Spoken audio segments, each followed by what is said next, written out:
മധ്യകേരളത്തിൽ മഴ ശക്തമാകുന്നു. കൊച്ചിയിൽ വിവിധ പ്രദേശങ്ങളിൽ വെള്ളക്കെട്ട് രൂപപ്പെട്ടു. പേട്ട താമരശ്ശേരി റോഡിൽ കാർ കനാലിൽ വീണു. തൃശൂർ നഗരത്തിൽ വീടുകളിൽ വെള്ളം കയറി. ഇടുക്കിയിൽ ചെറിയ ഡാമുകൾ തുറന്നു. വരും മണിക്കൂറിലും മഴ ശക്തമാകുമെന്നാണ് മുന്നറിയിപ്പ്. എറണാകുളത്ത് ശക്തമായ മഴയിൽ പല ഭാഗങ്ങളിലും വെള്ളം കയറി. പേട്ട താമരശ്ശേരി റോഡിൽ കാർ കനാലിൽ വീണു.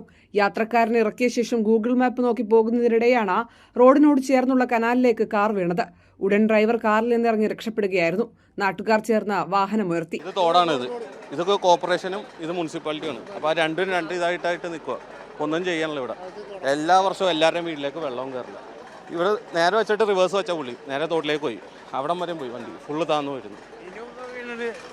ഇതിനു മുമ്പ് 3 പേര് സ്കൂട്ടറിൽ വീണ്, ഒരു ട്രാവലർ വീണ്. ഇതുവരെയായിട്ട് ആരും നടപടി ഒന്നും എടുത്തിട്ടില്ല. പാലക്കാട് അട്ടപ്പാടി മണ്ണാർക്കാട് മേഖലയിൽ ശക്തമായ മഴ തുടരുന്നു. മണ്ണാർക്കാട് തെങ്കര കാഞ്ചിനം റോഡിൽ കോൽപ്പാടം ക്രോസ്വേ നിറഞ്ഞൊഴുകി. തൃശൂർ നഗരത്തിലുൾപ്പെടെ ശങ്കരയ്യ റോഡ്, അക്വാട്ടിക് ലൈൻ തുടങ്ങി വിവിധ പ്രദേശങ്ങളിലെ വീടുകളിൽ വെള്ളം കയറി. ചേലക്കരയിൽ മലവെള്ളപ്പാച്ചിലുണ്ടായി.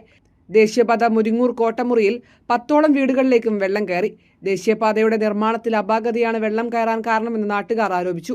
ഇടുക്കിയിൽ അതിശക്തമായ മഴ തുടരുന്നതിനാൽ മലങ്കര, ലോവർ പെരിയാർ, കല്ലാർകുട്ടി, പൊന്മുടി, മാട്ടുപ്പെട്ടി ഡാമുകൾ തുറന്നു. ശക്തമായ മഴയും കാറ്റും തുടരുന്നതിനാൽ ജനങ്ങൾ ജാഗ്രത പാലിക്കണമെന്ന നിർദ്ദേശവും നൽകിയിട്ടുണ്ട്.